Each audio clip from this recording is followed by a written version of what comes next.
Ako nga pala si Keith, ang unika iha ng aking nanay Felesa. Ako ay 20 taong gulang, nakatira sa bayan ng Tondo. Pinanganak akong lalaki, ngunit may pusong babae. Bunso ako sa 3 magkakapatid at hindi iyon tanggap ng aking mga kuya, lalong-lalo na ng aking ama. Nay, bakit ang dilim na ulo ni tatay pagdating sa akin? Ay naku anak, ba't mo naman naitanong yan? Sigurado ako kahit ganun ang tatay mo mahal na mahal ka nun. Eh, hindi naman siya mapanikit kina kuya, Nay. Ba't pagdating sa akin? Tama nga na yung pagtatanong anak, bilisan na lang natin maglaba. Baka mas lalo tayo mapagalitan ng iyong ama kapag dumating siya sa bahay at wala tayo. Eh, ganun din naman yung nangyari, Nay. Pagdating tayo sa bahay. Hindi ko maintindihan kung bakit ang layo ng loob sa akin ng aking mga kapatid. Isang umaga habang natutulog ako. Kate, ano ba? Kanina pa kita tinatawag. Wala ka na ginagawa dito sa bahay kundi matulog. Tumulong ka naman. Palabas na, kuya! Ayaw mo lumabas, ha? Oh, palabas na nga eh! Tumulong ka dito. Lumabas ka.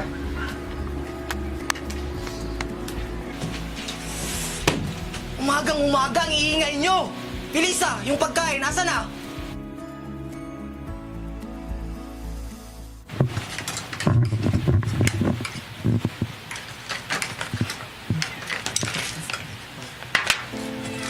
Tumahimik ka nga.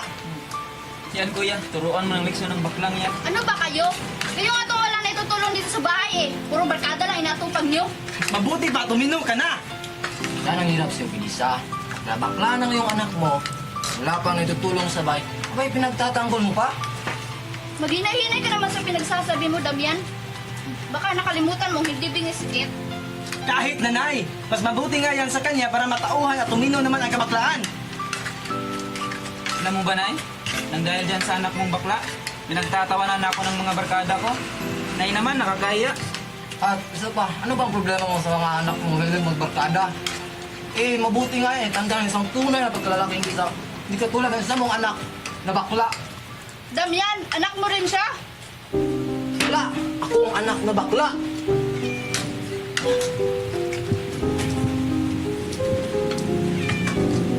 Ikaw kasi, pabakla-bakla ka kasi. So iiyak-iyak ka? Sige, ligpitin mo yung mga pinagkainan natin. Pagkatapos, laban mo yung damit kasi may lakay kami mamaya. Kailangan, pagbalik ko, malinis na yun. Naintindihan mo?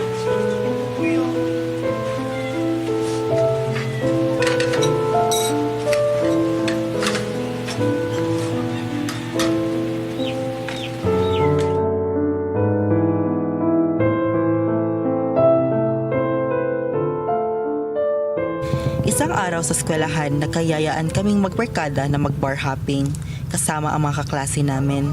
Hindi na ako nagpaalam kay nanay dahil baka mag-alala lang siya. Hindi na rin ako nagbalak na sabihin kang tatay dahil alam kong hindi rin ako papayagan. At hindi rin ako hahanapin tsaka wala rin namang pakialam silang kuya sa akin. Uy, kid, shot! Sorry pero hindi ako sumasyat eh. Sige na, kid, meron naman to. Isa lang ha. Hindi pwedeng isa lang, hindi ka lalasin yan. Shot more!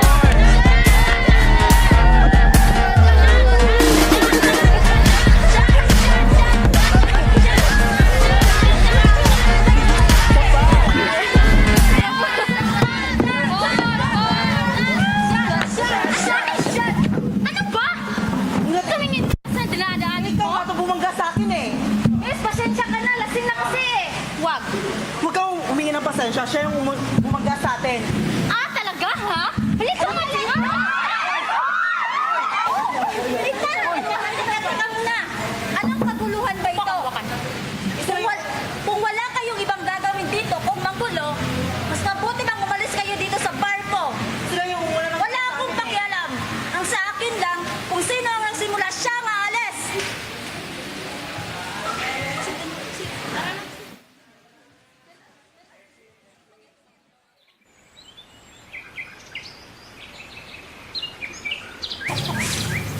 Uy, George! Ano ba ginawa ninyo kagabi sa bar? Bakit anong ginagawa ng baklang yun? Naku, nagpag-away na doon sa bar kagabi. Ito kasi, Dako talaga sa akin ang baklang yun.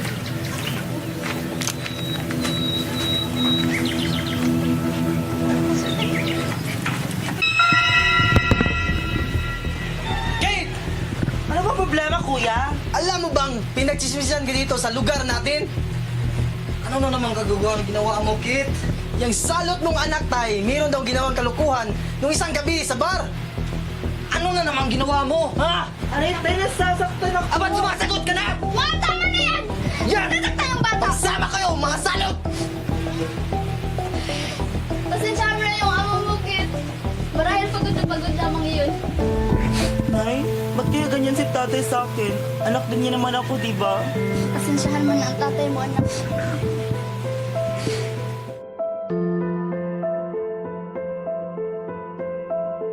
Tatay mo siya, Kim.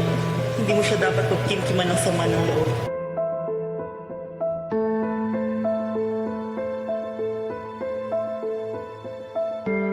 Nandito ako ngayon sa tambayan naming mga magkaibigan.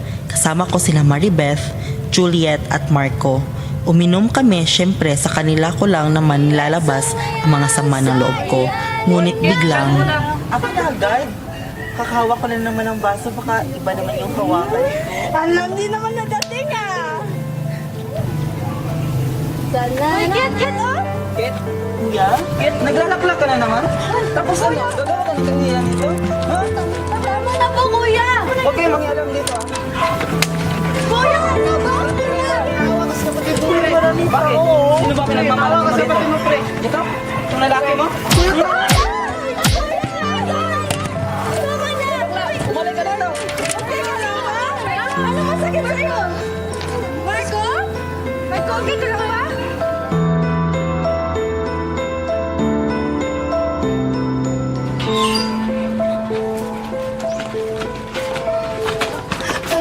Sulba ka na mo ba?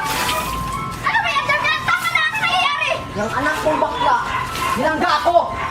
Damian naman, sa simpleng banggalan! Sinasaktan mo na agad yung bata? Tay! Yung bakla na yan, kita ko rin sa kanto, lumalandi. Ah, ganun pala, hindi ka na kahiya! Aba, Julian! Pagkakain naman yung kapatid ko sa mga ginagawa mo! Tay, magbugin naman! Awa naman! Hindi ka na kahiya na kasi!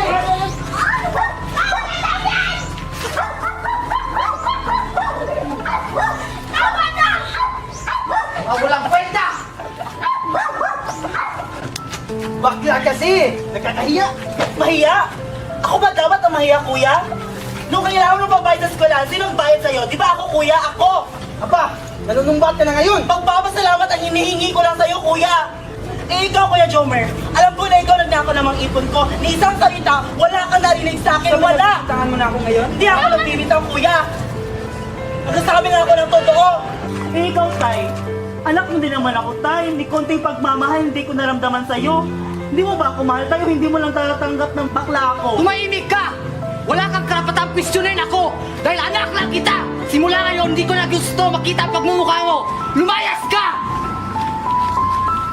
Lumayas ka sa mamahay ko! Lumayas ka! Nay! Hayaan mo siya, Nay! Huwag mo siyang hayaan mo siya! Lumayas nga ako, gaya ng sabi ni tatay. Wala na yata akong lugar sa puso niya. Simula sa gabing iyon, ang dami kong pinagdaanan. Naranasan kong mga lakal at matulog sa tabi ng kalsada. Hanggang nakakita ako ng bagong pag-asa dahil sa taong tumulong sa akin.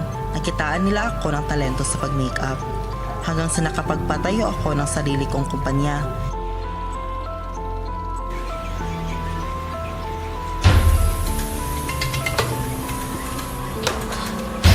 Damian! Jumar! Ayun, tatay! Damian! Damian! Jumar! Kapit ba? Tulungan mo kami! Tay! Damian! Gising Damian! ka! Damian! Damian! Gumising ka! Tay! Damian, mga kapitbahay! Tulong! Damian! Damian! Damian! Gumising ka, Damian! Gumising ka!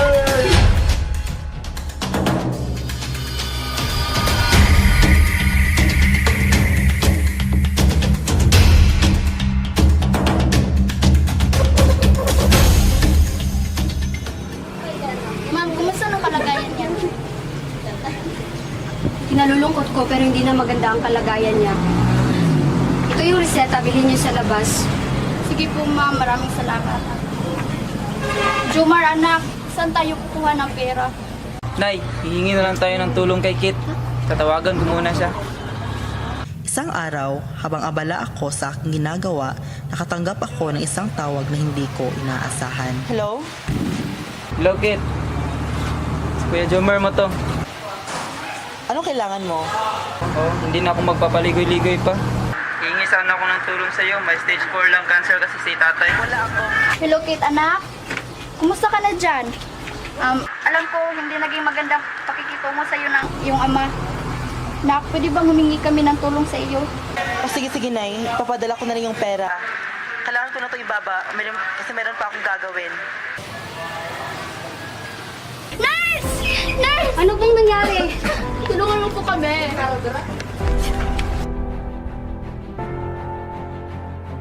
Time of death, 1 o'clock. Kinalulungkot ko po, ma'am. Hindi! Dami yan! Dami yan naman eh! Kinabukasan, tumawag si Kuya sa akin at sinabing wala na daw ang aking itay. Hello? Hello, Kit. Wala na si tatay. Ano? Si tatay? Sige. Pupunta na ako.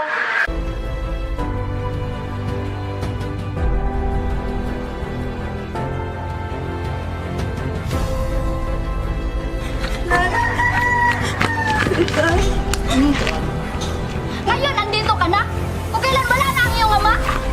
Ba't ba ang tigas-tigas ang puso mo, anak? Natagal na panahon, bakit hindi mo siya kayang patawarin? Nay, matagal na lumipas yung panahon. Pero yung inyong sakit na dito pa. Kailangan ko yung gawin, Nay. Patawarin mo ako, anak. Hindi ko sinasadya.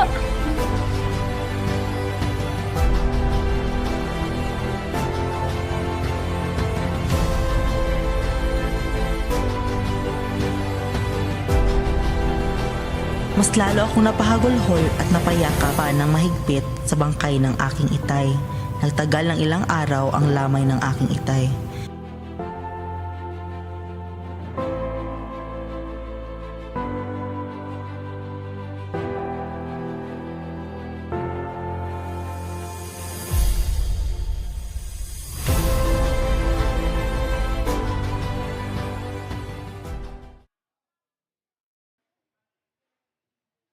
Kita na? Alam kong mababasa mo ito ngunit wala na ako. Hindi na ako makahingi ng tawad sa iyo ng personal. Kaya ito sumulat ako dahil gusto kong humingi ng tawad sa iyo.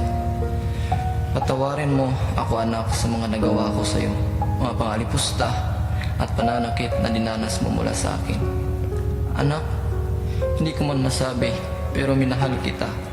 Sadyang hindi ko mapigilan ang aking sarili kapag nakagamit ako ng pinagbabawal na gamot. Oo, anak, gumagamit ako. Dahil gusto kong kahit sandali malimutan ko ang aking nakaraan. Nakaraan na hindi ko namalayang ginagawa ko na pa rin pala sa'yo. At dahil sa nangyari, nung nakaraan na yun ay napatay ko ang aking ama. Anak, maniwala ka man o sa hindi, minahal kita. Nung gabing pinalalis kita, labag iyon sa aking kalooban. Ngunit kailangan kong panindigan upang mailayo kita sa mga posible pang mangyari at mga posible pang magawa ko sa iyo. Pero anak, inanap kita ngunit hindi ko masabi sa iyong ina dahil baka mag-alala siya. Simula nun, araw-araw kong sinisisi ang aking sarili. Hindi na ako nakakain ng maayos. Palagi na rin akong umiinom sa kadahilan ng kahit saan ako magpunta ay hindi kita nahanap. Gustong-gusto kong humingi ng tawad sa iyo dahil sa mga ginawa ko. Nung araw na tumawag ang kuya mo sa iyo ay nais kitang makausap. ngunit hawak ko na ang telepono ay bigla kong pinutol ang linya. Hindi ko masisisi anak dahil alam kong may pagkukulang ako sa iyo bilang ama. Sana mapatawad mo ako anak, hanggang dito na lang, iyong itay.